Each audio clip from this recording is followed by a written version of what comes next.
Salam, selamat siang sahabat terkasih.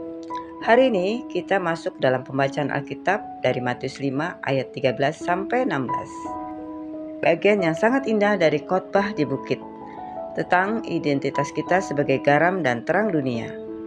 Mari siapkan hati, tenangkan pikiran, dan izinkan firman Tuhan berbicara kepada kita. Matius 5 ayat 13 sampai 16. Garam dan terang dunia. Kamu adalah garam dunia. Jika garam itu menjadi tawar, dengan apakah ia diasinkan?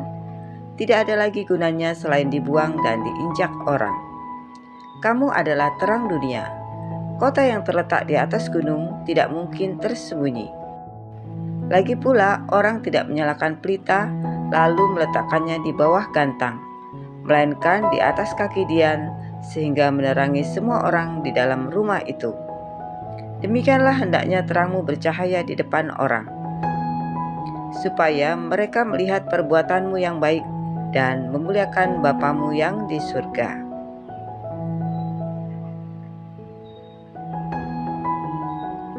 Sahabat terkasih, Tuhan Yesus tidak berkata kamu harus menjadi, tetapi kamu memang adalah garam dunia.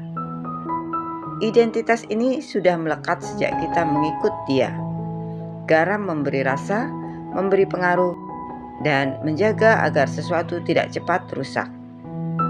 Mari kita renungkan perlahan.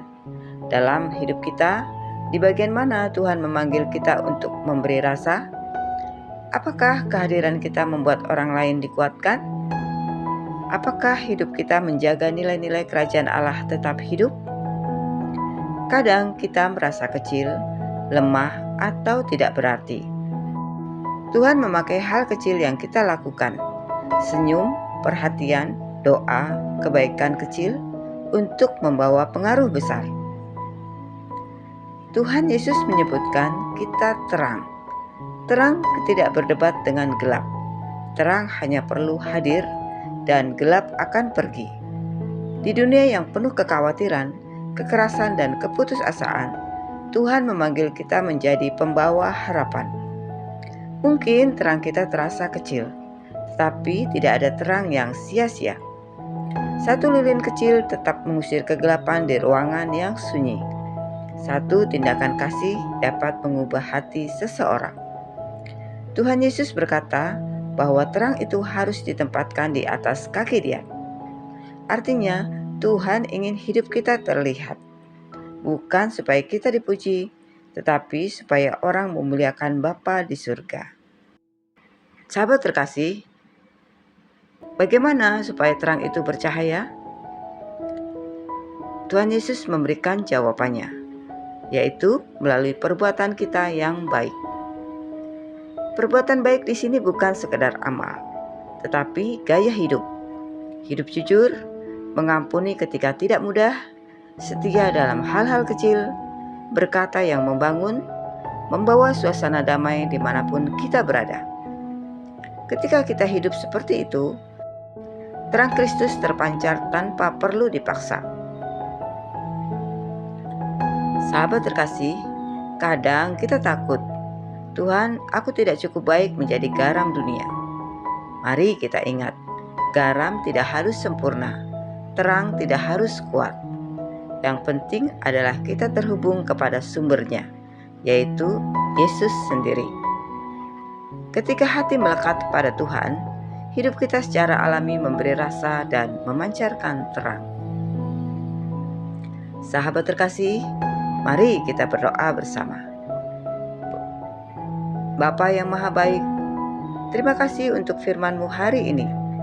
Engkau mengingatkan kami bahwa kami adalah garam dunia dan terang dunia. Tolong kami Tuhan, supaya hidup kami memberi rasa, memberi pengaruh, dan membawa terang di tengah dunia yang semakin gelap. Bentuklah hati kami agar semakin menyerupai-Mu. Biarlah setiap perkataan, setiap perbuatan, dan setiap keputusan kami memuliakan nama-Mu. Kalau kami merasa lemah, kuatkanlah. Kalau kami merasa tidak mampu, Tuhan mampukan. Kalau kami merasa kecil, tunjukkan bahwa Engkau sanggup memakai hal kecil untuk melakukan perkara yang besar. Kami menyerahkan hari ini ke dalam tangan-Mu. Dalam nama Tuhan Yesus Kristus, kami berdoa dan mengucap syukur. Amin. Sahabat terkasih, terima kasih sudah bersama-sama dalam pembacaan Alkitab hari ini. Jika firman Tuhan ini menguatkanmu, jangan lupa untuk klik like, komen, share, dan subscribe ya, supaya semakin banyak orang dikuatkan oleh firman Tuhan. Sampai jumpa di pembacaan Alkitab berikutnya. Selamat beraktivitas. Tuhan Yesus memberkati.